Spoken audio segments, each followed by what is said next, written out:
Bapa di dalam sorga, kami bersyukur seperti yang tadi sudah didoakan, siapakah kami bisa datang untuk beribadah dan juga untuk mendengarkan firman Tuhan di dalam sore hari ini.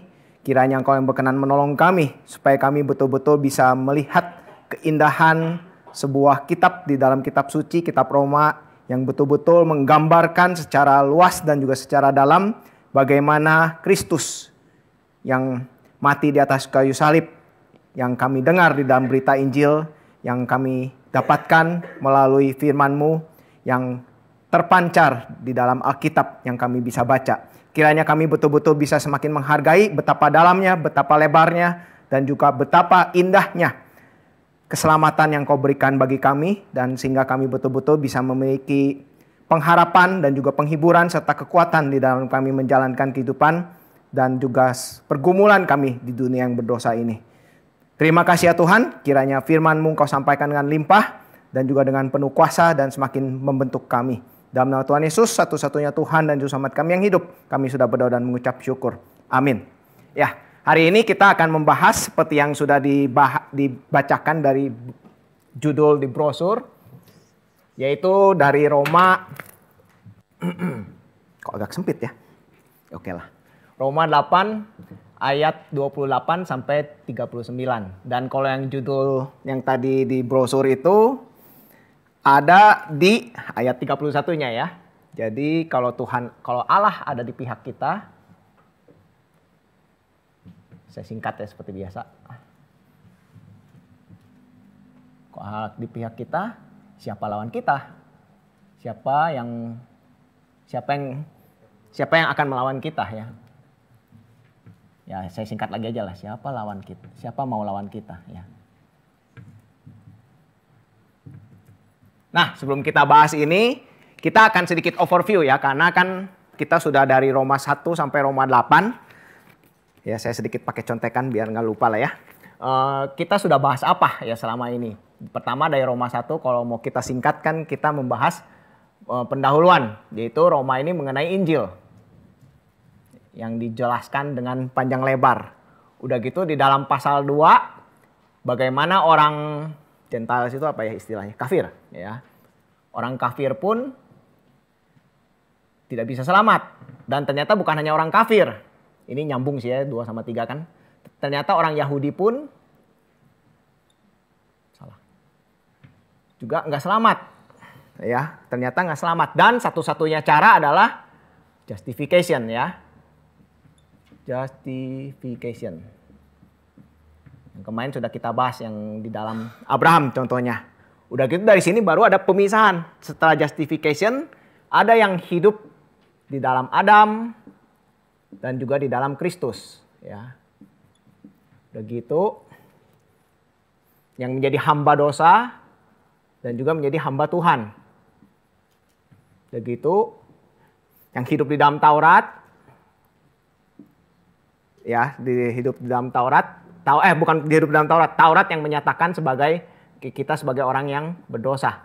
Udah gitu baru yang di dalam pasal 8 yang kemarin kita sudah bahas itu, bagaimana Kristus membebaskan kita sehingga kita hidup di dalam roh ya. Roh versus kedagingan. Kenapa? Karena kita adalah anak-anak Allah yang mewarisi dunia ini. Ya, kalau saudara perhatikan ini cukup alirannya cukup smooth ya. Jadi dari sini ke sini ke sini ke sini di kepalanya. Udah gitu kita setelah itu hidup di dalam, nggak hidup dalam dosa tapi dalam Tuhan. Ini saya secara simpel biar kita ada overview singkat.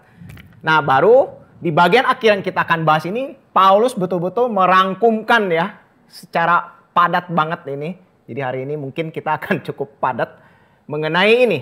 Dan sebetulnya kalau kita lihat lebih simpel lagi, ini kan berarti bagian indikatifnya ya. Kemarin ada saya update sedikit indikatifnya itu. Kita bisa lihat antara dari pasal 1 sampai pasal 12. Atau lebih detailnya ini, di yang sini, 1 sampai 8 itu adalah bagian indikatifnya. Jadi apa yang Tuhan sudah kerjakan bagi kita. Dan setelah itu, nanti yang pertemuan selanjutnya ya, bukan yang ini, akan dibahas Paulus secara khusus membahas ini dari pasal 9 sampai 11 mengenai Israel. Nah, ini sedikit hint saja ya, bahwa bisa jadi nanti tanda-tanda Kristus sudah datang ini, itu waktu banyak orang Israel yang bertobat. Ya, makanya kita harus mendoakan orang Israel supaya mereka bertobat. Kalau mereka bertobat, karena Alkitab sendiri ngomong, kalau mereka bertobat ya banyak, dan kalau memang semuanya, karena kalau dibaca di sini kan semuanya ya, enggak semuanya sih, ke orang-orang Israel yang pada akhirnya Tuhan pilih yang memang akhirnya bertobat, tapi sebagian besar kalau di yang bagian sini ini dikatakan akan ada mayoritas gitu ya yang bertobat, nah itu bisa jadi. Tapi kan kita juga nggak tahu kapan mayoritas itu bertobat, karena ya kenyataannya kita nginjilin orang Israel itu sama salah satu yang keras selain Islam. Kenapa? Karena banyak miripnya dengan kita. Yang banyak mirip itu biasanya yang sangat susah diinjili ya. Nah, setelah dari sini baru pasal 12 dan sampai beres ini bagian imperatif. Setelah kita tahu semua ini, apa yang harus kita lakukan? Ya, ini nanti tapi ya kalau yang ini. Nah, kita akan membahas sekarang di bagian yang akhir ini, yang di bagian akhir dari bagian yang indikatif. Berarti di bagian akhir yang indikatif ini pun juga kita akan bahas ini kalau saya tulis di sini semua bisa lihat nggak ya? Sini. Paling yang dari kamera ya. Makanya ini saya sempat mikir nih, kayaknya kalau saya nulis di sini kehalangan ya. Jadi saya bikin garis. Makin sempit aja area nulis saya ya. Nanti mungkin kalau betul-betul udah mepet saya nulis di sini ya. Nah, hari ini kita akan membahas dari Roma ini, kita akan bahas seperti biasa ada mini indikatifnya ya. Jadi bagaimana? Kenapa? Oh ya, kalau ini lebih better. Good. Sebetulnya iya, kayak gini udah bagus ya. Yang penting kan pembicara sedikit lebih tinggi. Mimbarnya di sini saja. Lebih tinggi itu biar fokus atensinya lebih gampang. Ya, ini menolong saya. Oke, nah di sini kita akan bahas 3 bagian. Pertama ini bagaimana Tuhan bekerja ya. Tuhan bekerja ya, menunjukkan lah ya tepatnya, tunjukkan. Ini saya biar nggak usah tulis lengkap, bagaimana Tuhan tunjukkan bahwa Tuhan ada di pihak kita.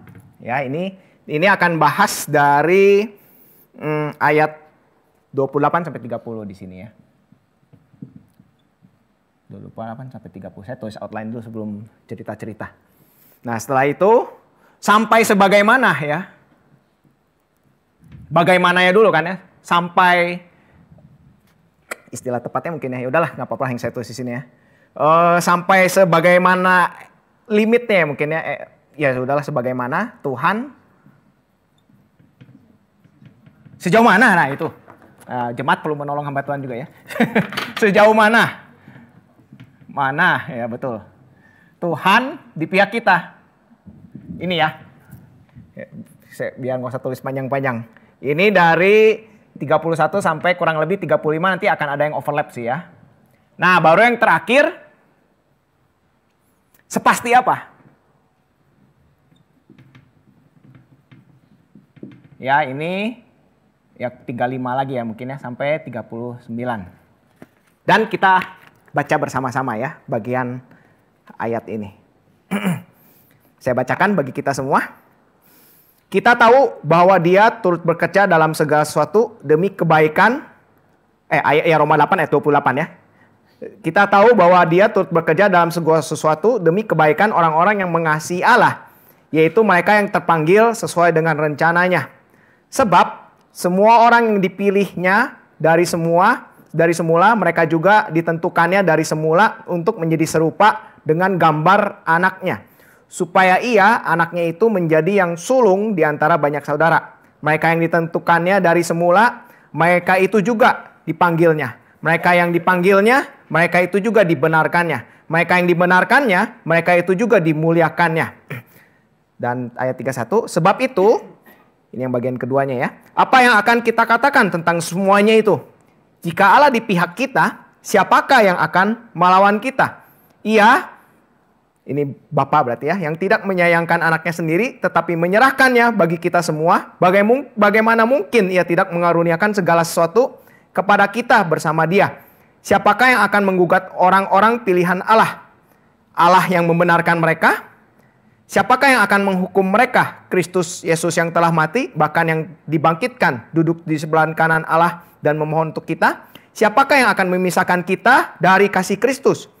Penindasan atau kesengsaraan atau penganiayaan atau kelaparan atau ketelanjangan atau bahaya atau pedang?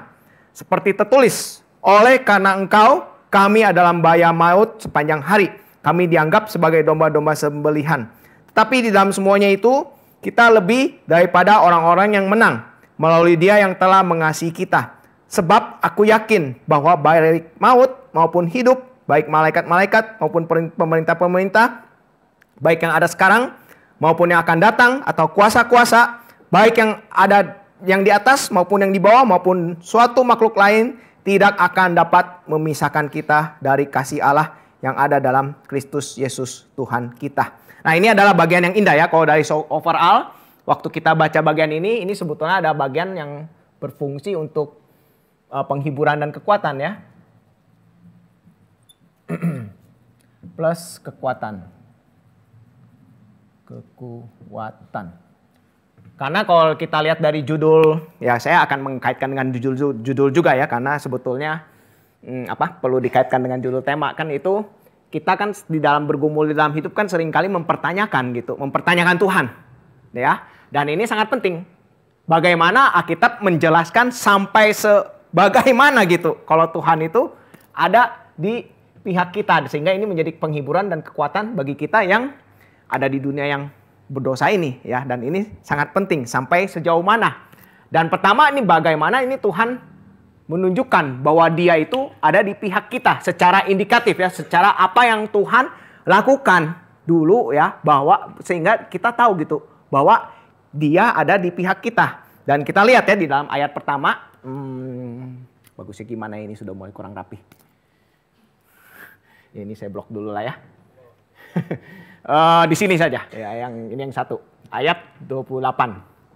Nah, di sini kita melihat, ini kan seringkali jadi ayat yang ayat emas ya. Kita tahu bahwa Dia turut bekerja dalam segala sesuatu demi kebaikan orang-orang yang mengasihi Allah. Ya, kita semua gitu ya. Yaitu mereka yang terpanggil sesuai dengan rencananya. Satu ayat ini saja kita cuplik, tapi akan lebih indah gitu ya kalau kita tahu bagaimana Tuhan bekerjanya gitu di dalam segala sesuatunya. Dan itu dijelaskan di ayat-ayat sesudahnya gitu ya, di ayat-ayat sesudahnya. Makanya kalau saudara mau kasih penghiburan ke orang lain, bacanya sampai ayat 30. Itu akan lebih powerful. Cuman kadang kepanjangan juga ya, makanya kita singkat. Jadi ayat 28. Jadi ayat-ayat selanjutnya itu menjelaskan apa yang Tuhan kerjakan demi kebaikan kita ya. Yang menunjukkan bahwa Tuhan itu ada di pihak kita. Tapi sebelum kita masuk apa yang Tuhan kerjakan, kita perlu melihat ya, dalam segala sesuatu itu ya, semuanya itu yang dibahas di dalam keseluruhan perikop ini ya. Di dalam segala sesuatu dibahas di perikop ini, bahkan yang sebelumnya juga ya, yang Tuhan sudah lakukan, dan yang dari sini itu ya segala sesuatunya, yaitu mereka yang terpanggil sesuai dengan rencananya. Nah, ini ada yang saya mau tarik singkat dulu. Rencana apa?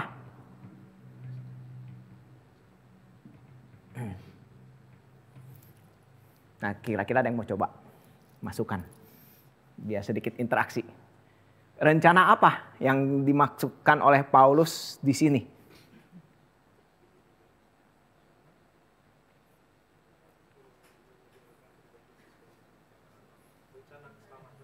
Rencana keselamatan. Satu lagi. Semoga ini nggak ngaret ya, cuman kok ngaret. Saya sudah kasih disclaimer, kayaknya ini padat banget bagian ini ya. Satu lagi, atau saya langsung aja lah ya.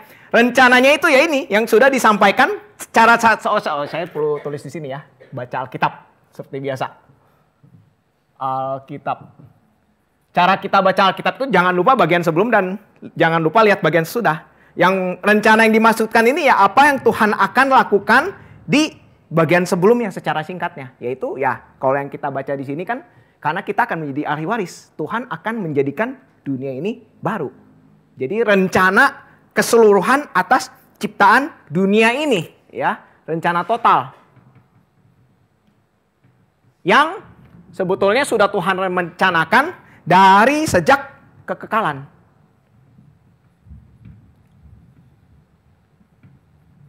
ya, kekekalan. Dan ini saya akan sedikit bahas sistematik ya untuk untuk yang pembahasan hari ini. Jadi kalau saudara-saudara ada pertanyaan yang sistematik, biasanya kan saya biblika ya, doktrinal, tapi sekarang saya akan sistematik karena bagian ini sangat mendukung. Jadi kalau ada pertanyaan nanti bisa didiskusikan rame-rame ya. Apa yang dimaksud dengan rencana kekal Allah? Ya, kalau di dalam istilah Latinnya itu pactum salutis. Ya. Ya, ini tentu berkait dengan Tuhan akan menjadikan dunia baru ya. Tetapi di dalam Tuhan akan menjadikan dunia baru ini adalah rencana yang Tuhan menyelamatkan. Ya. Bagaimana Tuhan menyelamatkan umatnya. Dan ini adalah rencana yang Allah buat sebelum Tuhan mencipta. Ya. Jadi udah ada rencana antar pribadi Tritunggal yang bentuknya ini adalah rencana kekal untuk seluruh desain ciptaan ini, dan yang salah satunya adalah mengenai berkaitan dengan bagaimana Tuhan akan menebus melakukan penebusan ya. Dan ini Tuhan nyatakan di dalam dua bentuk. Jadi dalam bentuk covenant ya. Ini rencana atau bisa dibentuk covenant sih sebetulnya. Jadi sudah ada covenant kekal ya antar Allah Tritunggal untuk bagaimana Tuhan itu menyatakan rencananya di dalam dunia ini. Covenant of works ya, itu covenant kerja dan anugerah. Ya. Kok yang kerja ini kita udah tahu ya, ini kan berkaitan tentang bagaimana Tuhan memerintahkan Adam itu untuk ketaatan ya di dalam mengelola dunia ini. Tetapi Adam gagal, maka ada covenant anugerah yang dua-duanya ini disempurnakan di dalam Kristus gitu. Dan ini Tuhan nyatakan ya secara proses gitu di dalam dunia ini, secara progresif di dalam dunia ini. Dan ini indah ya, kita bisa refleksikan ya. Ini semua pembahasan sistematik kita ini akan kita refleksikan untuk penghiburan dan kekuatan, untuk pastoral. Akan saya usahakan untuk tarik secara pastoral. Apa yang kita bisa refleksikan kalau kita tahu Tuhan ini sudah berencana secara kekal, secara covenant. Ya, relasi itu kan kalau kita lihat secara manusia ya, relasi pacaran itu kan belum sepasti relasi pernikahan yang nanti akan dilakukan oleh saudara kita. Jadi promosi. Ya, nggak sepasti kan? Jadi biar pasti cepet-cepet merit gitu ini saudara kita ini. Kalau enggak berarti nggak pasti-pasti. Nah, itu menjadi penghiburan kita yang paling dasar. Bahwa ya, jadi penghiburan saudara kita juga. Ya, jadi penghiburan kita bahwa Tuhan itu betul-betul di pihak kita ya, itu sudah berdasarkan janjinya. Ya. Antar Tuhan, antar pribadi Tritunggal ya. Bahkan semenjak kekekalan ya. Kayaknya udah ngobrol itu lagi kekekalannya ini. Sudah sini. Jadi berdasarkan covenant. Ya, berdasarkan janji, berdasarkan covenant. Dan ini juga sebetulnya menggambarkan bagaimana Tuhan kita itu berelasi, ya. Bahkan sebelum dunia diciptakan pun Tuhan sudah menunjukkan bahwa relasinya itu adalah relasi covenant. Dan ini adalah sesuatu yang kita bisa teladani ya, maksudnya di dalam kita menjalankan kehidupan bahwa ya kalau kita berelasi itu kita harus betul-betul menghargai gitu ya, saling menghargai, berkomitmen dan covenant antar sesama kita. Cuman kalau balik lagi ke sini ini sudah menjadikan dasar ya yang paling kuat bahwa Tuhan ini sudah berjanji di kekalan untuk melakukan apa yang dijelaskan di dalam ayat-ayat selanjutnya. Untuk memilih, menentukan, udah gitu memanggil, dibenarkan dan dimuliakan. Ini ada urutan-urutannya di dalam ayat 29 sampai 30. Kalau di dalam bahasa Inggris ini lebih indah ya. Pertama ini for new, for knowledge ya. Udah gitu urutan yang selanjutnya predestin ya, mempredestinasi. Udah gitu panggil, call. Setelah itu justification, justified. Udah gitu glorified.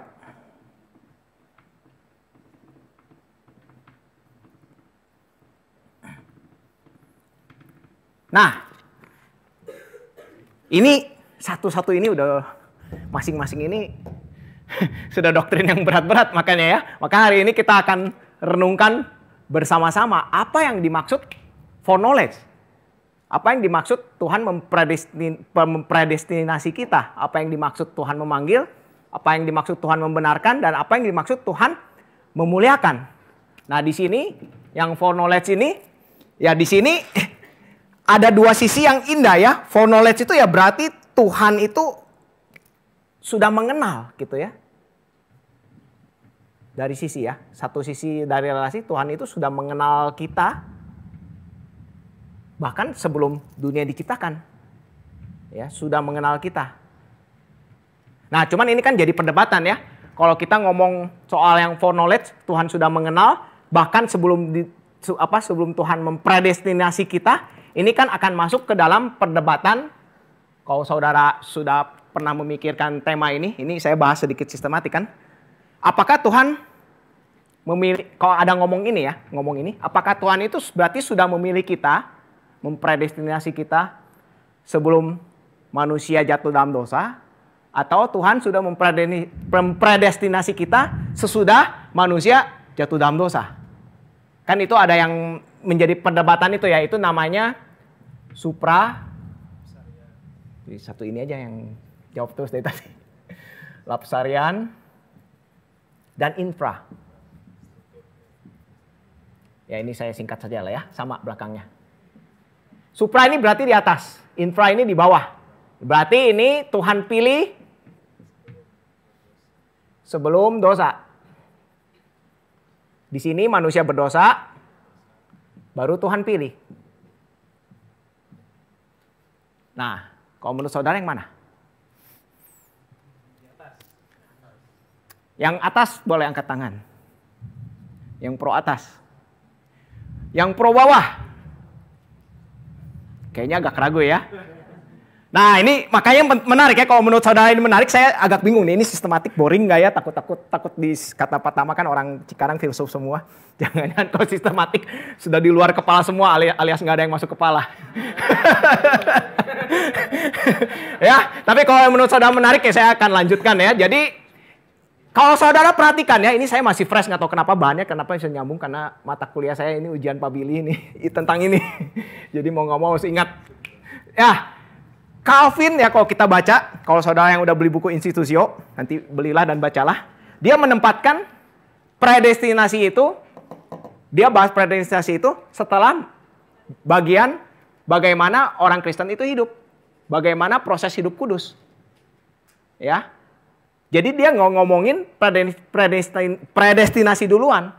Tapi dia ngomongin ya kehidupan orang Kristen, bagaimana hidup kudus, pengudusan, baru predestinasi. Ya. Dan kalau saudara baca Confessions of Faith ya, Canons of Dort, pokoknya pengakuan-pengakuan iman reform, ini pertama Calvin. Udah gitu pengakuan iman, Confessions ya. Ini posisinya nggak cuman ini saja. Jadi mereka mengkombinasi, ya. Jadi ini dipakai untuk apa ya? Bentuk balik lagi sih penghiburan, ya penghiburan bahwa Tuhan bukan penghiburan, untuk penekanan bahwa Tuhan kita adalah Tuhan yang hangat gitu ya, yang fokus kepada Injil. Dan kalau di sini ini fokus kepada Tuhan yang pasti gitu ya. Bukan Tuhan yang dingin ya. Bukan Tuhan yang dingin. Di sini. Kenapa? Karena kalau kita terlalu fokus di dalam yang ini, kita akan bahaya ke Tuhan yang dingin. Dan ini apa ya? Reform itu kita mengadopsi dua-duanya. Jadi kalau saudara yang tadi yang angkat tangan yang ini, saudara tetap berpandangan teologi reform, dan kalau saudara yang ini pun juga reform juga.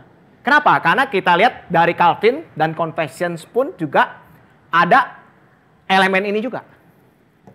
Ya, walaupun Calvin pun juga membahas bahwa Tuhan itu ya sudah memilih kita gitu sebelum dunia diciptakan di dalam bagian predestinasinya. Di dalam waktu dia membahas predestinasi dia ngomong gitu.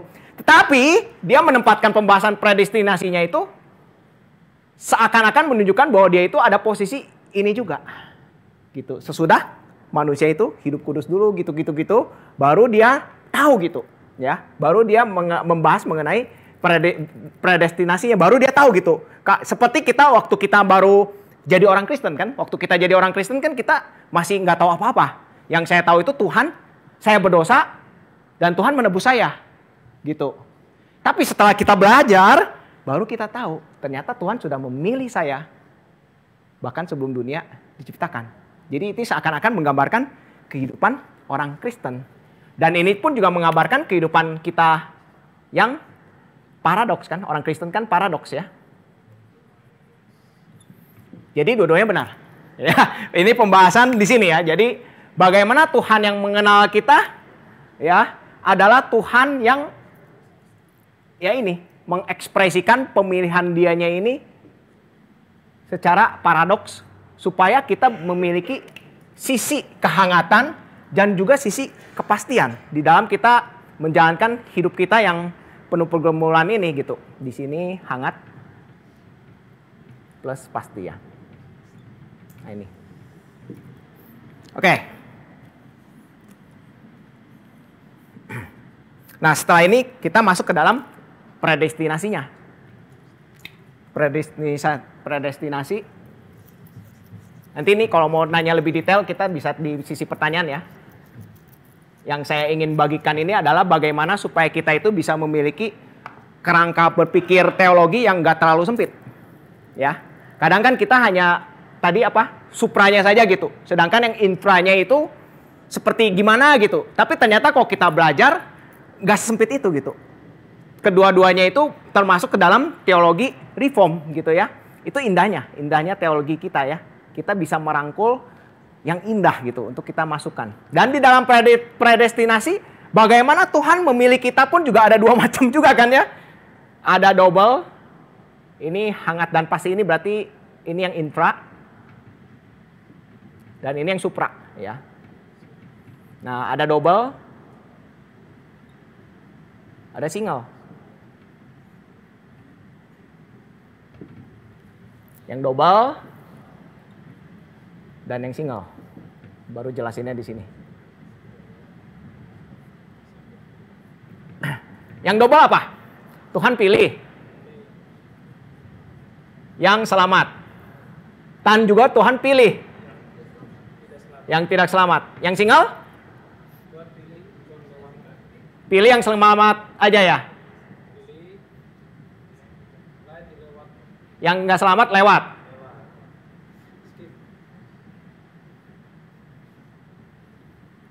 Nah, saudara yang mana? Jadi ujian lagi. Yang double, boleh angkat tangan. Yang single. Semua masih single sih kecuali. Oh enggak semuanya ya. Enggak semuanya. Nah, lagi-lagi kita juga perlu melihat ya. Bahwa kita ada di pandangan di double. Tapi double-nya enggak yang, lagi-lagi ya, enggak yang dingin. Ya, istilahnya ini double asimetris. Ya. Jadi double, tapi waktu Tuhan merespons orang yang tidak dipilih ini, Tuhan meresponsnya ini dengan melewati. Ya, melewati. Jadi ini semua ada di dalam tanggung jawab manusia yang berdosa ini, maka dia jatuh di dia masuk ke dalam kebinasaannya ini ya. Manusia yang berdosa ini. Jadi ini 100% tanggung jawab manusia juga ini ya. Dan kenapa kita perlu tahu ini? Kenapa kita pilih yang double? Lagi-lagi ya. Untuk penghiburannya apa? Ya Tuhan ini berdaulat untuk semuanya. Ya, walaupun Tuhan tidak bertanggung jawab atas manusia yang tidak atas manusia yang berdosa ini, atas maksudnya keberdosaan manusia itu bukan karena Tuhan gitu ya, itu karena respon manusia 100%, tapi ya semuanya itu ada di dalam kedaulatan Tuhan. Sehingga itu menjadi penghiburan bagi kita lagi gitu. Tidak ada satu aspek pun gitu di dalam dunia itu yang tidak di bawah kedaulatan Tuhan gitu ya. Ya ini untuk menunjukkan bagaimana Tuhan di pihak kitanya itu ya sangat detail ya, ini Paulus menunjukkannya ya. Jadi dari Tuhan yang merencanakan sejak kekekalan, Tuhan yang memilih kita secara hangat dan juga secara pasti, dan bagaimana dia memilihnya itu menunjukkan kedaulatannya dia. Bagaimana Tuhan berdaulat. Dan di dalam semuanya ini barulah Tuhan memanggil kita. Ada panggilan yang efektif kan ya. Efektif. Dan yang historical. Historis. Nah, di sini barulah kita terlihat ya, ketika di dalam KKR kan ini saudara juga pasti udah tahu ya. Ketika di dalam KKR bagaimana yang betul-betul percaya ini baru adalah orang yang menerima panggilan yang efektif ini. Yang memang waktu Tuhan panggil untuk percaya, yang betul-betul akhirnya menerima Tuhan Yesus adalah yang menerima panggilan efektif ini. Tetapi yang di dalam panggilan secara historikal ini ya orang yang mendapatkan panggilan, tetapi ya ternyata dia bukan orang yang ada di dalam semua rencana ini. Dan ini lagi-lagi menjadi dasar ya kita yang sangat bersyukur ya. Nanti ini akan ditekankan di belakang lagi ya. Sewaktu kita mengalami pergumulan, ya satu-satunya yang betul-betul bisa menjadikan kekuatan kita ya kita tahu gitu. Tuhan yang berjanji, Tuhan yang menyatakan janjinya secara hangat dengan pasti, dan Tuhan yang memilih kita, dan kita yang bisa menerima pilihan dari Tuhan tersebut gitu. Dan semuanya itu adalah anugerah dari Tuhan. Dan dari situlah setelah kita mengetahui semua ini, kita tahu gitu bahwa ternyata kita adalah orang-orang yang sudah dibenarkan.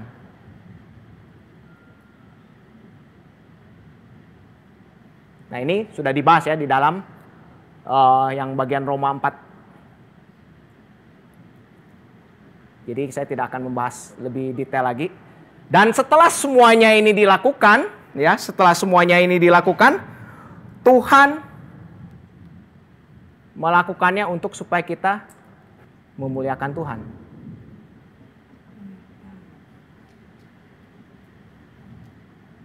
Nah, yang jadi pertanyaan, bagaimana kita mengaitkan memuliakan Tuhan dengan kesemuanya ini? Bagaimana kita mengaitkan memuliakan Tuhan dengan kesemuanya ini? Makanya kita perlu melihat ya.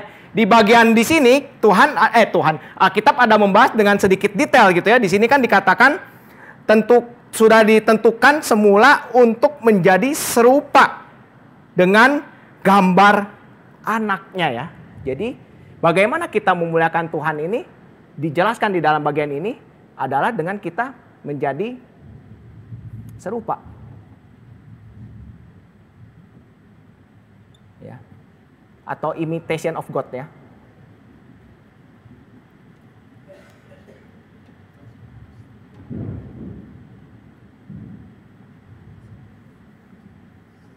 Nah, yang jadi pertanyaan, apa yang dimaksud dengan imitation of God ini? Apa yang dimaksud kita menyerupai Tuhan, menyerupai Kristus? Ada yang mau coba? Kan ini kan satu, kalau yang ini kan kita kayaknya saudara di sini udah sering mendapatkan ya pembahasan secara doktrinal di sini.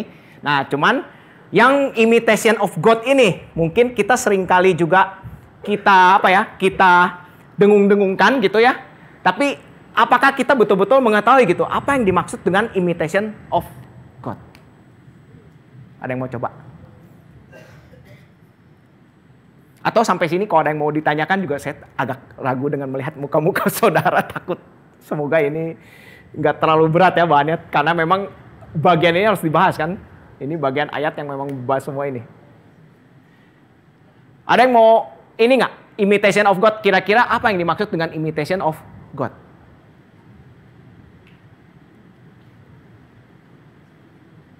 Ya, boleh. Ya, angkat tangan kan? Iya.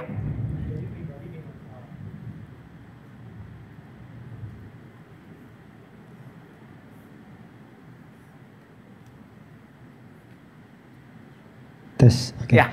Mungkin gini ya, menjadi pribadi di mana orang lain bisa melihat kita sebagai Allah-Allah kecil karena kita mewarisi karakteristik Allah meskipun dalam ya pecahan-pecahannya ya, karena kita telah jatuh dalam dosa, buram begitu kurang lebih. Karakter Allah. Ada lagi yang mau kasih pendapat? Apa yang dimaksud kita ini mengimitasi Allah? Ya, boleh. Dipulihkan kembali aja. Dipulihkan. Dipulihkan the image of God. Apa sih image of God ini? Merefleksikan apa? Refleksi Allah. Ada lagi? Apa yang dimaksud image of God? Gambar Allah. Kita kan nggak bisa lihat Allah, jadi gimana kita bisa menggambarkan gambar Allah? Ini saya sempat bahas ya secara selewat pas saya ingat harap kalau ada yang ingat bagus gitu. Apa yang dimaksud ya tadi apa? Tadi Rian apa? Wakil. Ada lagi? Takir. Menarik ya. Ini kalau bagi saudara menarik karena kalau kita tanyakan apa yang maksud karakter apa ini kan ini kalau tanya-tanya saya nggak berani sih ya karena makin banyak makin rumit, jadi saya langsung bahas secara overview. Mendingan saya fokus yang di sini karena ini kan yang menjadi tujuan dari semua ini ya. Kita semua di foreknew, di predestined, di called, di justified, glorified ini supaya kita memuliakan Tuhan dengan menjadi serupa ini. Makanya kita target ininya ya. Nah, image of God yang sejati itu Kristus. Ya. Makanya kenapa ini salah satu indahnya ya. Kenapa Kristus perlu, bukan perlu lagi, memang harus ya, dan memang di dalam rencana kekal Allah berinkarnasi. Sehingga kita bisa melihat image of God yang sejati. Kalau enggak kita hanya abstrak saja kan. Nah, apa yang dimaksud dengan imitation of God ini ya berarti kita betul-betul meniru Kristus kan. Ya, ini sebetulnya simpel ya, mungkin saudara udah kepikir ini ya. Tapi tadi waktu jawab nggak langsung terkait ke sini ya. Kenapa? Karena seringkali kita ini nggak salah ya, merefleksikan benar, menjadi wakil benar. Yang ini belum saya ini tanya ya. Tapi yang wakil Allah yang sejati juga kan Kristus. Refleksi Allah yang sejati juga kan Kristus. Maka yang menjadi image of God adalah kita betul-betul mengimitasi Kristus, karakter Kristus ya tentunya ya. Ini udah betul ya jawabannya. Dan juga penderitaannya. Suffering. Ini yang mungkin kita nggak mau. Ya, dan juga suffering Kristus. Ya, suffering Kristus. Ya, ada satu buku yang bagus ya. Nanti ini kalau saudara mau cari, itu judulnya apa? Saya lupa. Brian Embry gitu.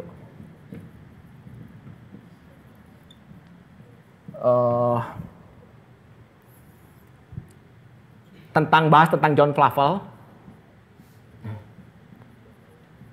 Ini dia bahas tentang union with God, ya. Dan dia bahas bagaimana di dalam penderitaan itu kita semakin bersatu dengan Tuhan, gitu ya, semakin mengimitasi Tuhan. Dan inilah kenapa di bagian selanjutnya Paulus ini menggambarkan banyak penderitaan. Karena ya ini ya, salah satu kita memuliakan Tuhan, ya. Memuliakan Tuhan berdasarkan bagian ayat ini adalah ya kita mengimitasi Kristus, karakternya dan juga termasuk penderitaannya. Ya, ini salah satu aspek dari sisi pasal ini ingin tekankan ya. Walaupun memuliakan Tuhan ini saya sedikit tambahin ya. Memuliakan Tuhan ini kalau nggak dari aspek Roma ini kan juga kita berarti menjalankan tugas kita sesuai dengan fungsi kita. Ya. Ketika saudara, ini yang udah sering saya ulang-ulang ya, ketika saudara disiplin di dalam mengatur hidup saudara, ketika saudara menjalankan relasi antar manusia dengan benar, ketika saudara melakukan segala sesuatu, merencanakan kuliah, mengerjakan PR segala macam dengan tepat gitu ya. Kita menjalankan fungsi kita sebagai manusia dengan tepat. Dan di situ kita memuliakan Tuhan ya. Tapi kalau di dalam aspek yang Paulus ingin tekankan di dalam bagian ini, ya kita mengimitasi Tuhan ini, memuliakan Tuhan ini dengan kita menjadi serupa dengan Kristus, termasuk selain karakter juga termasuk di dalam penderitaannya ya. Ini karakter. Nah ini ya. Dan inilah yang Tuhan lakukan di dalam kita. Ya, yang Tuhan lakukan bagaimana Tuhan ada di pihak kita. Di sini Paulus menjelaskan dengan sangat dengan sangat detail ya. Kalau kita mau bahas lebih masing-masing satu lagi ini PA-nya cuman ayat ini doang aja ntar ya. Cuman kan kita mau ngomong harus bahas secara overview ya. Tuhan melakukan ada ini, ada ini, ada ini, ada ini. Dan tujuannya untuk ini ya supaya menunjukkan bahwa dia itu di pihak kita. Walaupun kita ada di tengah-tengah penderitaan. Kenapa? Karena yang mengimitasi Tuhan itu ya termasuk mengimitasi penderitaan Kristus. Ya. Ini yang saya sempat singgung ya di dalam Kisah Para Rasul 7. Sempat singgung ya, kalau nggak salah itu yang mengenai Stefanus yang mati dirajam kan ya. Itu kalau saudara perhatikan dalam satu pasal yaitu Lukas itu merangkum apa yang Kristus alami itu sama persis dengan apa yang Stefanus alami. Ya, dihakimi secara tidak adil, mati martir, Kristus juga kan mati martir. Udah gitu dihina, segala macam lah ya. Itu betul-betul Stefanus alami. Dia secara nggak langsung mengalami ya ini, imitasi ini. Dan ini adalah proses yang akan kita alami ya. Sampai pada akhirnya kita mati ya. Semua apa yang Kristus alami ini, kalau kita mengalaminya, itu justru ada sebuah kemuliaan gitu bagi kita. Ya, makanya kenapa banyak misionaris yang sampai mau mati gitu ya. Sampai mau mati kalau saudara yang pernah nonton film Silence, ada yang pernah nonton nggak film Silence di sini? Ini pernah ya? Satu ini terus aja yang jawab. Gereja pernah. Oh, satu gereja pernah ya? Silence pernah ya? Silence yang tentang misionaris dari Katolik yang ke Jepang ya. Itu kalau nonton kan itu menyedihkan ya.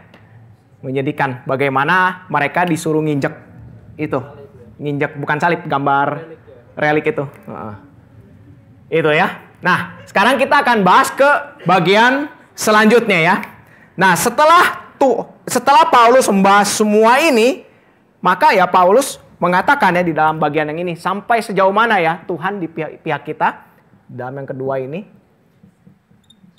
31 sampai 35. Nah, di sini dikatakan sebab itu apa yang akan kita katakan tentang semuanya itu? Semuanya itu apa ya? Ini ya.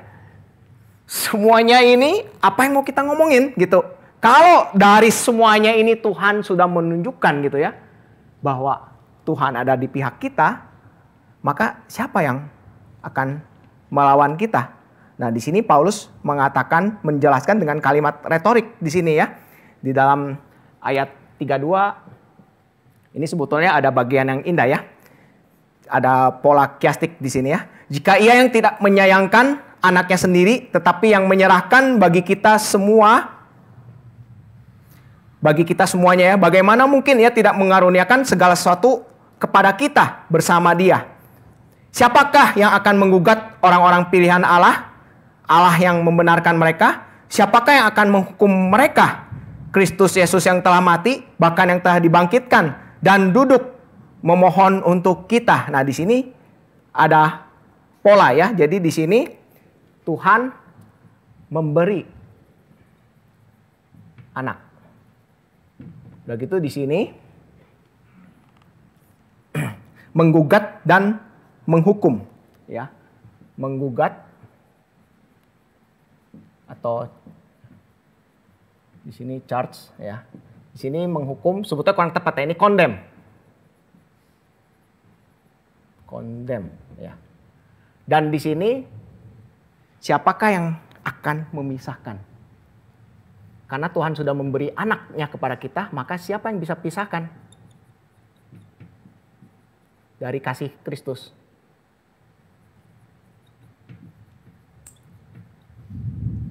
Dan di tengah-tengahnya, siapakah yang bisa menggugat dan mengkondem kita gitu di sini ya? Di sini saya bahas satu-satu ya dari sini. Siapakah yang tidak menyayangkan anaknya sendiri, tetapi yang telah menyerahkannya bagi kita semua? Bagaimana mungkin ia tidak mengaruniakan segala sesuatu? Ya, segala sesuatu di sini apa? Ya, yang dimaksud segala sesuatu, ya semuanya. Berkaitan yang kemarin sudah kita bahas kan, kita kan ahli waris. Semuanya dunia ini dan termasuk lagi-lagi suffering yang Kristus alami juga. Ya, kan konteksnya ini ya. Yang bagian ini nanti kita akan lihat pembahasannya di bagian 8. Semua. Tuhan yang sudah memberi anaknya bagi kita untuk menebus kita gitu ya. Ya bagaimana mungkin ini tidak mengaruniakan gitu. Semuanya termasuk dunia ini ciptaan ya. Yang dikaruniakan kepada kita. Termasuk istilahnya apa ya? Privilege ya. Untuk menderita. Dan nanti saudara kita semua akan mendapatkan privilege ini nanti berapa minggu lagi ya? Sekarang tanggal berapa? 7. 3 minggu lagi. NRTC. Yang jadi panitia kita akan menderita bersama-sama melayani anak-anak remaja. Tapi itulah ya fakta ya, nanti kita akan capek, kita akan repot, kita akan setengah mati, pusing segala macam. Tapi jangan lupa ya, kalau kita tarik itu yang secara praktis ke sini, yaitu Tuhan sedang kasih privilege ke kita. Ya, privilege. Dan kiranya ya, ini saya jadi seperti udah mau mengakhiri PA ini, ya kiranya kita selalu ingat ini ya.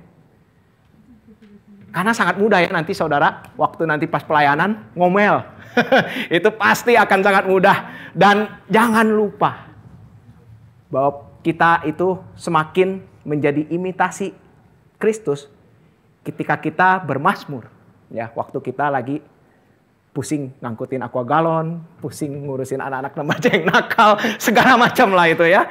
Nah, ya kalau semua saudara bersiul-siul, waktu lagi kayak gitu, mungkin anak-anaknya pun juga nanti akan kebawa, gak mau rewel lagi. Ya, kalau kita mengekspresikan sukacita semuanya waktu nanti kita melayani, bayangin ya, kalau semua tim gak ada yang ngomel, semua siul-siul sambil ini, pasti peserta ke bawah. Ya, pasti secara komunal besar itu peserta akan ke bawah joyful feelingnya itu. Ya ini saya hanya bisa berharap, karena mungkin nanti saya sendiri yang paling pertama ngomel. Itu ya, hanya bisa berharap ya. Ini yang paling pertama ya, mengaruniakan segala sesuatu anugerah ya, termasuk pelayanan kita melayani nanti di NRTC ini. Dan di sini ya ini sangat sistematik lagi ya. Siapakah yang akan menggugat? Ini ada jawaban retorika ya. Siapakah yang menggugat orang-orang pilihan Allah? Allah yang membenarkan mereka. Nggak tahu ya kalau di Alkitab saudara apakah di sini pakai tanda tanya. Karena ini seakan-akan kita udah mulai mau nyalahin Tuhan. Ya. Siapakah yang akan menggugat? Waktu kita menderita kan kita akan punya kecenderungan yang besar untuk nyalahin Tuhan. Makanya di sini Paulus ini ada dua macam jawaban yang kita bisa pakai gitu. Waktu kita sedang ngomel gitu, Paulus minta kita ingat ini semua. Gitu. Tuhan yang sudah di pihak kita, waktu kita sedang menderita, ngurusin anak-anak. Saya jadi kok kaitin ke NRTC lagi, kasihan anak-anaknya. Ya, waktu kita sedang menderita gitu ya, apa hak kita untuk nyalahin Tuhan? Gitu. Ini ya logiknya. Satu sisi, waktu kita tanya ini, enggak ya, itu yang satu pertanyaan pertama. Tapi kalau tanda tanya yang dihilangkan juga ya, karena kalau di dalam bahasa asli belum tentu ini pakai tanda tanya, itu pun juga bisa pakai jawaban. Siapakah yang akan menggugat orang-orang pilihan Allah? Karena ya Allah yang sudah membenarkan mereka gitu. Nggak ada yang bisa menggugat gitu. Udah itu satu lagi ya, siapakah yang akan mengkondem ya, mengkondem ya udahlah pakai bahasa Indonesianya, menghukum mereka? Apakah Kristus yang sudah mati yang akan menghukum? Enggak, bahkan Kristus yang mati itu kan yang menanggung hukuman kita. Gitu ya, Kristus yang mati itu. Jadi ya kita waktu kita betul lagi menderita, ini Paulus sebetulnya dua sisi ya, penghiburan sekaligus nusuk juga gitu. Nggak layak gitu kita ngomel. Ya, ini saya jadi sedikit kesaksian, boleh juga sih ya. Kesaksian kecil tadi waktu lagi nyetir ke sini, ada bajai mogok, ya. Bajai mogok. Jalannya itu cuma muat satu bajai. Mau lewat, mogok. Udah gitu di belakang mobil udah ngantri, mau ngomong saya ikut keluar narikin bajai mogok itu. Udah gitu si kuku saya ini kejepit atau gimana, sampai ada darah di dalam kan, lumayan sakit kan ke kuku. Nah, di tengah jalan tuh udah mulai ngomel-ngomel, aduh saya ini mau pelayanan, ngapain gitu Tuhan sampai kasih repot-repot kecil kayak gini. Itu bisa terjadi ya saudara. Dan akhirnya itu jadi ilustrasi saya untuk pengakuan dosa gitu. Dan itulah yang kita harap ya untuk kita betul-betul kurangi. Karena ya semakin kita ngomong gitu, kitalah yang jadi menggugat Tuhan dan kita yang mengkondem Tuhan gitu. Yang padahal sebetulnya sudah melakukan semuanya ini. Bahkan menyerahkan anaknya bagi kita. Dan bahkan di sini Paulus ngingetin ya di dalam ayat yang 34 ini ya. Kristus yang mati bagi kita tersebut itu bahkan dia duduk di sebelah kanan Allah untuk berdoa, bersyafaat bagi kita. Ini pasangan kata yang indah ya. Jadi yang bangkit duduk di sebelah kanan Allah berarti kan menjadi apa ini Kristus? Raja. Dan apa pelayanan yang Kristus sang Raja, segala Raja lakukan? Pas dia akhirnya bertahta. Berdoa. Ya. Jadi ini gimana ya?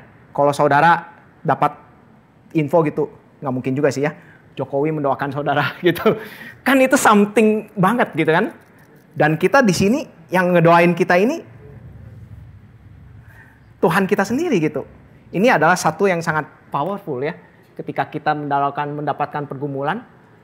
Jadi ini king, priestly king.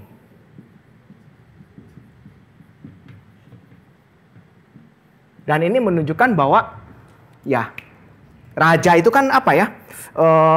Kalau sebelah kanan ini fungsi kekuasaan kan, fungsi tahta, fungsi power kan. Dan Tuhan menyatakan powernya itu dengan cara apa? Doa. Ya. Dan ini kan yang sering, yang akhir-akhir ini Pak Tama lagi sering singgung. Kita orang reform sering kali doa puasa karena kita suka puasa doa. Kita suka lupa berdoa. Ya. Sedangkan ya doa itu adalah senjata yang paling powerful, yang bagian sebelumnya juga udah jelaskan, yang Tuhan berikan kepada kita. Ya. Yang paling powerful. Ya saya sendiri pun juga sering mengabaikan ini ya. Kita semua tepatnya ya. Sang Raja kita ini mengexercise ya, melakukan menyatakan powernya itu dia dengan berdoa. Ya. Ini betul-betul menunjukkan bagaimana Tuhan kita ini ada di pihak kita ya. Doa ini. Saya lingkarin ini doa ini. Sehingga setelah kita tahu semua ini ya, ketika kita tahu semua ini, maka Paulus mengakhiri dengan ini. Kalau kita udah tahu semua ini, siapa sih yang bisa misahin kita dari kasih Kristus? Mau penindasan, ayat 35 ya. Ini kan ayat 35. Sini ayat berapa? 33. Ini 34. Mau penindasan, kesengsaraan, penganiayaan, atau kelaparan, ketelanjangan, atau pedang. Dan itu semua terjadinya ada konteksnya. Di dalam ayat 36, di sini jelaskan ya. Seperti ada tertulis, oleh karena engkau, kami ada dalam bahaya maut sepanjang hari. Kami dianggap sebagai domba-domba sembelihan. Ini kan dikutip, kalau saudara bacakan ini ada di dalam Mazmur 44 ya. Di bagian bawah Alkitab kita. Nah, ini makanya kalau kita lihat ada kutipan ini, kita perlu lihat apa yang sebetulnya menjadi konteks pembahasan Mazmur 44 ini. Coba kita buka aja ya, Mazmur 44. Apa yang menjadi konteks penderitaan yang dialami oleh orang-orang Kristen ini. Sehingga kita nggak salah lihat penderitaan juga gitu.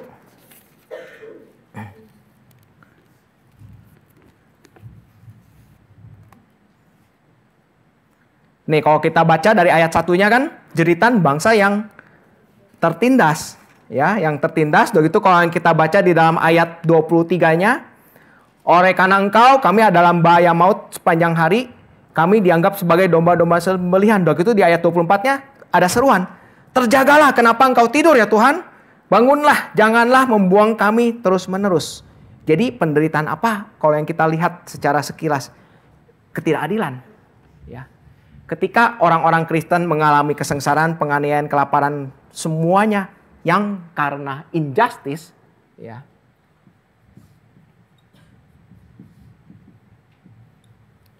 Maka kita jangan lupa semua ini. Dan ini kan sangat relate ya, saudara, kita semua yang ada di dalam dunia marketplace, dunia kerja, mahasiswa yang nanti akan nyemplung dunia kerja, ini 1000% pasti akan kita alami, ya, injustice. Kenapa? Karena kita kan disekelilingi oleh orang yang berdosa. Bahkan yang di kantong Kristen pun ini malah sayangnya malah lebih kental, ya. Gubernur yang Papua yang dipenjara itu kan, itu dia sendiri yang malah melakukan injustice tersebut. Dan inilah sebetulnya ketika kita mengalami ini, barulah ini betul-betul menjadi sangat powerful, ya, sangat powerful. Bukan karena ya kesalahan kita sendiri sebetulnya ya. Tapi kalau itu semua karena kesalahan kita sendiri, ya yang jawaban yang paling tepatnya itu adalah harusnya bertobat, ya, bertobat. Tapi ketika kita mengalami ini, ya kita jangan lupa gitu bahwa penderitaan yang kita alami itu adalah privilege, ya, adalah anugerah yang Tuhan berikan kepada kita supaya kita semakin mengimitasi Kristus. Dan di dalam kita mengalami ini pun, ya Tuhan selalu berdoa ya bagi kita. Dan kita pun juga diundang untuk berdoa juga gitu, memohon hikmat ya dan kekuatan dari Tuhan. Dan sepasti apa ya, ini kita sudah bahas sampai sini, sampai sejauh mana ya Tuhan menyatakan bahwa Dia betul-betul di pihak kita, ya kita sudah membahas di sini. Bahkan yang Tuhan yang menjadi raja pun Dia mendoakan kita ya, Tuhan yang sudah memberikan dirinya sehingga kita tidak akan mungkin dipisahkan dari kasih-Nya. Dan bahkan ya di sini Paulus menutup, ini yang enggak terlalu penting sebetulnya ya, kurang signifikan di bagian ini ya. Paulus menutup sampai sepasti apa? Di sini Paulus mengatakan dalam semuanya itu kita lebih daripada orang-orang yang menang melalui Dia yang telah mengasihi kita. Nah ini ayat yang sering disalah kutip juga kan ya. Nanti kalau saudara ketemu rekan-rekan yang sering salah mengutip ini, saudara harap apa yang kita dapat hari ini bisa kita pakai untuk nolong mereka. Karena backgroundnya itu kita lebih dari pemenang itu ketika kita mengalami ketidakadilan. Ya, ketika mengalami ketidakadilan yang sebetulnya itu juga adalah anugerah yang Tuhan berikan bagi kita untuk kita semakin mengimitasi Tuhan, ya. Sehingga ya kita lebih dari pemenang gitu kalau kita sadar itu, karena itu adalah anugerah gitu yang Tuhan berikan bagi kita. Yang di dalam semuanya itu, di dalam semua penderitaan yang kita alami itu, kita tidak akan terpisah dari kasih Tuhan. Dan Paulus mengakhiri di sini ya, di sini sebab aku yakin bahwa baik maut maupun hidup, baik malaikat, ini menarik ya, baik maut maupun hidup, ya.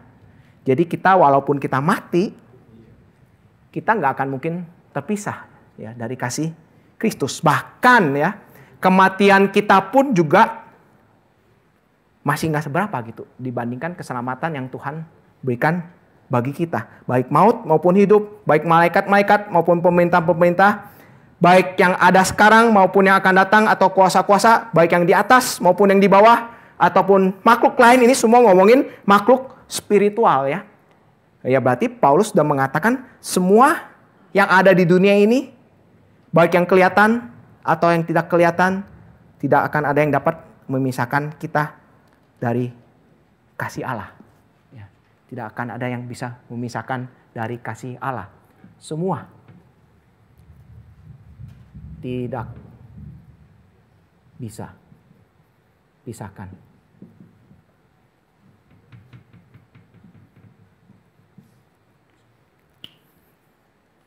Dan ini adalah betul-betul penghiburan kita ya, Injil. Pisahkan dari kasih.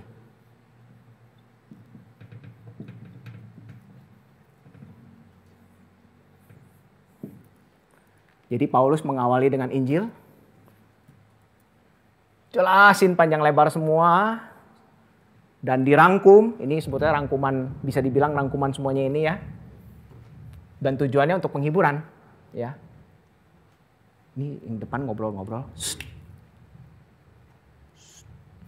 Jangan sampai saya harus tegas ya. Selama ini kan masih user friendly. Karena di KKR sempat tegas kemarin. Oke, saya lanjutkan ya. Jadi semua ini Paulus berikan tujuannya untuk apa ya? Untuk penghiburan.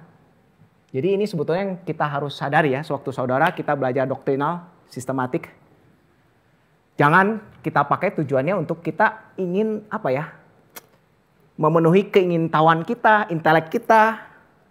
Bahkan Paulus yang levelnya sangat dalam ini pun dia ujungnya ini pakai untuk penghiburan orang yang menderita. Ya. Ada buku yang bagus ya, saya cuma lupa judulnya, yang mulai membahas mengkaitkan sistematik teologi dengan pastoral ministry. Ya, bagaimana doktrin Allah berkait dengan kita memberikan penghiburan. Bagaimana doktrin predestinasi berkait dengan memberikan penghiburan. Doktrin kristologi berkaitan dengan kita memberikan penghiburan. Karena itu kan yang kita butuhkan dalam dunia sekarang ini. Ya, kita jangan sampai belajar doktrin ini hanya untuk debat. Hanya untuk nunjukin saya yang paling pintar, saya yang paling ini, saya yang paling reform, bla bla bla bla. Kan itu yang sering kali terjadi. Di sini enggak sih, kalau yang saya lihat yang ada seringnya happy. Ya, seringnya senang-senang semua gitu ya. Itu menikmati sukacita dalam Kristus ya. Tapi jangan sampai kita jatuh ke sini ya. Jatuh ke debat, karena Paulus sendiri pun menunjukkan ya, dengan kita membahas sudah dari pasal 1 sampai pasal 8 ini yang bagian indikatifnya, semuanya ini Paulus tulis untuk memberikan penghiburan dan kekuatan orang yang menderita. Dan dasar paling utama adalah ya, kita ingat lagi bagaimana Tuhan yang sudah menebus kita melalui apa yang Dia lakukan di sini ya. Dan itulah yang betul-betul bisa menjadi penghiburan bagi kita. Kita nggak layak. Siapakah kita yang manusia berdosa ini bisa duduk di sini? Ya, kalau saya pakai pengalaman saya pribadi, nggak pernah seumur hidup saya mikir saya bakal ngomongin firman Tuhan, apalagi jadi orang Kristen, gitu ya. Itu semua betul-betul adalah anugerah Tuhan yang harus kita syukuri. Baik lagi menderita ataupun baik lagi bersukacita. Ya. Oke, pembahasan kita ternyata nggak terlalu lama juga. Sampai di sini. Apakah ada yang mau ditanyakan atau mau didiskusikan? Boleh?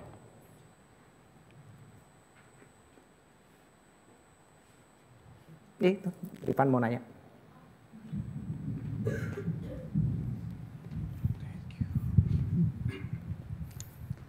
Mengalami kebingungan nih kok. Kita kan fokus tadi juga supaya serupa dengan Kristus adalah salah satunya serupa dengan penderitaan Kristus. Nah, mengalami kebingungan nih dari diriku sendiri, bagaimana kita bisa membedakan kita mengalami penderitaan karena dosa atau mengalami penderitaan juga di dalam Kristus gitu. Maksudnya serupa dengan Kristus gitu loh. Penderitaan yang seperti apa gitu. Karena kadang diri ini bisa membenarkan diri, oh ini karena aku mengikuti Kristus. Sometimes kita juga bingung, apakah penderitaan ini tuh karena dosa aku atau karena memang aku sudah mengikuti Kristus gitu. Kadang bisa, ya saya bingung kayak gitu. Ya, oke. Gimana Ketangkap. caranya? Dan itu good question ya. Jadi, dan nyambung juga ya sama tema. Seringkali kan kita juga perlu, di dalam keberdosaan kita, dan di dalam teologi kita yang makin dalam, seringkali teologi kita itu malah mengcover keberdosaan kita, sehingga kita nggak sadar gitu bahwa itu sebetulnya adalah dosa, ya, di dalam teologi kita. Makanya kalau yang saya balik lagi sih, yang secara simple, hati nurani sih ya, hati nurani itu biasanya yang paling kenceng. Cuman kan masalahnya, yang jadi masalah, kalau hati nurani udah tumpul, ditumpulkan oleh teologi kita itu yang lebih serem, itu gimana? Itu gimana kan? Gimana kita bisa sadar? Makanya ini agak sulit ya, karena kalau emang udah tumpul itu betul-betul serem sih. Maksudnya kalau sampai hati nurani kita tumpul, karena kalau nggak ada, kalau udah sampai tumpul tuh mau nggak mau kita cuma bisa bergantung pada ini, Kristus yang mendoakan kita, gitu. Sehingga kita nggak menjadi seperti Yudas. Kalau yang kemarin ikut nonton film itu kan, Yudas kan dia akhirnya nggak balik lagi karena Kristus nggak ngedoain gitu. Kristus nggak ngedoain. Kayak ini nomor satu sih ya harus betul-betul peka dengan pimpinan Roh Kudus di hati nurani kita sendiri gitu. Waktu di momen pertama kita langsung merasa ini, kita pasti udah pernah ngalamin masing-masing ya. Ada something wrong, di situ kita harus respon dengan benar. Ya, berespon dengan benar. Dan salah satu respons dengan benarnya itu ya berdoa. Ini saya masih bahas secara spiritual ya. Nanti kita coba, siapa tahu kita bisa bahas secara teknikal ya. Langsung doa. Dan ini kan kelemahan kita semua juga ya. Termasuk saya juga sih. Seringkali sewaktu kita lagi ada yang nggak beres, kita responsnya nggak ke sini. Gitu ya. Dan seringkali kita responsnya ke sini dulu. Mikir dulu. Malah akhirnya tertutup oleh teologi kita. Ya, tertutup oleh teologi kita. Makanya ya inilah kehidupan doa kita ini, ya ini bagus ya. Paulus selain menutup dengan penderitaan, penghiburan kekuatan, dan kalau saudara ingat yang di bagian sebelum yang ini juga kan, ini ditutup dengan doa juga kan kemarin kan. Ya, jadi plus doa. Ini sangat penting ini. Hamba Tuhan yang ada kuasa itu pasti hamba Tuhan yang lututnya udah memar-memar itu, lecet-lecet. Enggak, selain matanya juga buram-buram karena baca buku. Ya. Itu ya. Ini cuman kalau secara teknis ini kayaknya nggak usah dibicarakan sih ya, karena kalau kita ada di dalam Kristus, penderitaan yang di dalam Kristus itu nanti ini yang kita bicara, mending kita bicara ini dulu ya, karena ini sangat kontekstual. Nah, kalau yang secara teknisnya, kalau kita sudah tumpul, apa yang bisa kita harapkan menolong kita ya? Gereja.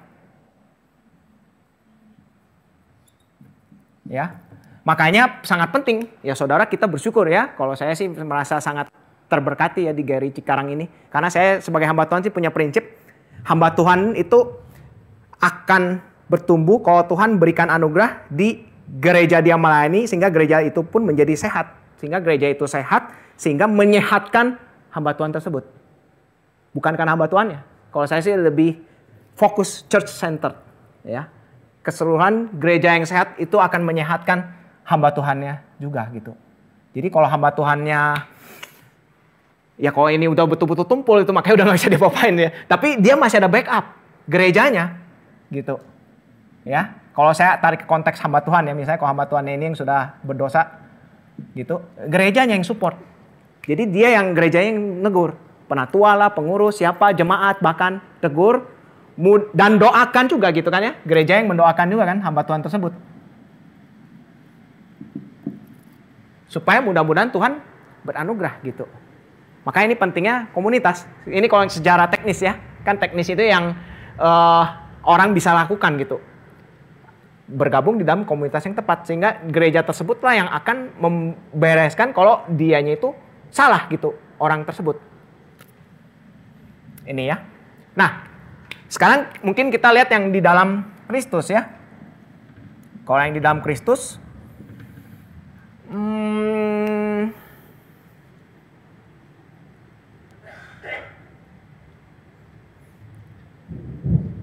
mau ngejelasin apa ya? Karena ini sebetulnya sudah sangat kita bisa tahu semua ya mungkin ya. Kalau kita menderita di dalam Kristus ya, kalau apa yang kita lakukan itu kan sesuai dengan prinsip firman. Ya, prinsip firman. Ya. Enggak, maksudnya kalau kita mengalami penderitaan dan di dalam penderitaan itu apa yang kita lakukan itu enggak ada yang salah gitu. Sesuai dengan prinsip firman gitu. Ini yang paling simpel sih ya. Makanya kita perlu terus-menerus diisi dengan firman Tuhan. Tapi yang jadi masalah kalau kita diisi teologi dan teologi itu malah dipakai untuk ini. Itu yang paling cilaka. Ya. Itu yang paling cilaka sehingga malah kita ketika mendosa, kita menutupi dosa kita dengan teologi kita, dengan firman Tuhan. Gitu. Sehingga makin tumpul hati nuraninya. Dan kita cuma bisa berharap pada gereja atau enggak keluarga. Ya gereja pun juga ada di dalam keluarga pun juga ada di dalam gereja ya. Keluarga. Gitu. Berharap pada pihak yang lain karena pihak kitanya sendiri itu sudah tumpul, sudah nggak bisa diapa-apain gitu ya. Kalau saudara baca kan ya, kalau yang di dalam Mazmur sama Amsal itu yang paling kental menggambarkan gambar orang fasik. Ya nomor satu orang fasik itu apa? Orang yang tidak takut akan Tuhan itu apa? Nggak bisa dengar. Dikasih tahu itu dia udah apa ya istilahnya? Kalau saya kasih gambarnya mantul gitu. Semua masukan itu semua udah mantul. Kalaupun masuk juga dipantulin sama teologinya dia. Itu udah paling serem lah itu. Saya juga kalau saya mau sedikit ceritakan skripsi saya temanya takut akan Tuhan. Kenapa saya bikin tema itu? Karena saya sadar gitu. Kalau saya nggak takut akan Tuhan, udahlah hancur. Dan ciri-ciri saya takut akan Tuhan itu saya harus mau dengar koreksi. Dan itu kan yang paling sulit dilakukan oleh hamba Tuhan. Ya. Hamba Tuhan yang teologi udah tinggi, yang udah gini, biasanya makin sulit dengar koreksi. Makanya saya ingin skripsi saya itu menjadi seal saya waktu saya melayani gitu, supaya saya nggak tumpul. Ini ya, nah kalau yang Kristus sesuai firman Tuhan, dan kita mengalami ketidakadilan, ya injustice gini. Walaupun kita mengalami injustice ini, kita tetap taat sesuai firman Tuhan gitu. Nah, paling respon lagi boleh. Kalau misalnya ada yang masih kurang jelas, kita elaborasi bareng-bareng. Karena ini sangat penting sih emang. Saya tahu Koko sedang menjelaskan dengan penuh ini, tapi mohon maaf saya masih belum bisa mengerti kok. Masih belum bisa mengerti yang penderitaan manusia terhadap dosanya itu yang seperti apa? Apakah karena ketumpulan itulah salah satu bentuk dari penderitaan dia terhadap dosa? Atau ya, bagaimana dengan penderitaan manusia di saat meneladani penderitaan Kristus itu gitu loh. Saya Enggak, coba lebih pelan lagi gimana? Jadi yang ketumpulan udah gitu lanjutin lagi. Iya. Jadi kan pertanyaan di awal tadi adalah apa sih perbedaan penderitaan manusia atas dosanya dengan penderitaan manusia di dalam Kristus gitu kok. Nah, itu perbedaannya seperti apa? Nah, tadi kok sempat menyebut berulang kali tentang ketumpulan. Nah, dalam pikiran saya, apakah ketumpulan hati manusia itu, hati nurani manusia itu adalah salah satu penderitaan karena dosanya atau apa gitu? Oh ya udah jelas itu pasti karena dosanya. Seperti itu. Salah satu bentuknya kan, salah satu yang membuat dia menderita karena dosa dan dia nggak bisa membedakan. Ya ini yang saya mau mungkin perlu tepatkan ya. Apakah itu adalah penderitaan di dalam dosa atau yang sering kali kan dia menganggap, wah ini kan karena saya menderita di dalam Kristus gitu kan. Nah, kenapa dia menganggap dia merasa menderita dalam Kristus itu? Karena di dalam penderitaan yang dia lakukan karena dosa itu, ya, dia nggak sadar bahwa itu dosa. Itu sih. Sedangkan bagaimana dia tahu kalau itu dosa, ya, itu yang paling indikator yang paling dasar kan hati nurani, ya. Indikator paling dasar kan hati nurani. Makanya saya kaitkan kena hati nurani. Nggak perlu jelasin detail gimana-gimana. Hati nurani. Kalau kita berdosa, pasti alarm yang paling berbicara keras kepada kita itu hati nurani kita. Nah, yang jadi masalah apakah kita peka? Itu. Hati nurani kan? Waktu kita melakukan. Nah, kalau mau ngomong soal sisi teknis gimana itu sangat banyak pasti variannya. Gitu. Misalnya orang yang gak mau ngurus keluarga dan dia cover dengan penginjilan banyak gitu misalnya. Itu kan variasi teknis yang sangat banyak kan. Nah, yang jadi masalah apakah dia sadar gitu bahwa dia gak mau ngurus keluarga itu adalah tidak baik, dan apakah hati nurani dia itu berbicara kepada dia waktu dia melakukan itu. Itu kan faktor yang variabelnya sangat banyak. Orang melakukan dosa kan akan sangat banyak bentuknya apa. Maka saya masukin ke yang paling dasarnya, yang paling penting. Ketika seorang berdosa, pasti hati nurani yang berbicara paling pertama. gitu. Dan yang paling penting kita harus terus jaga adalah hati nurani yang terus peka terhadap dosa sekecil apapun.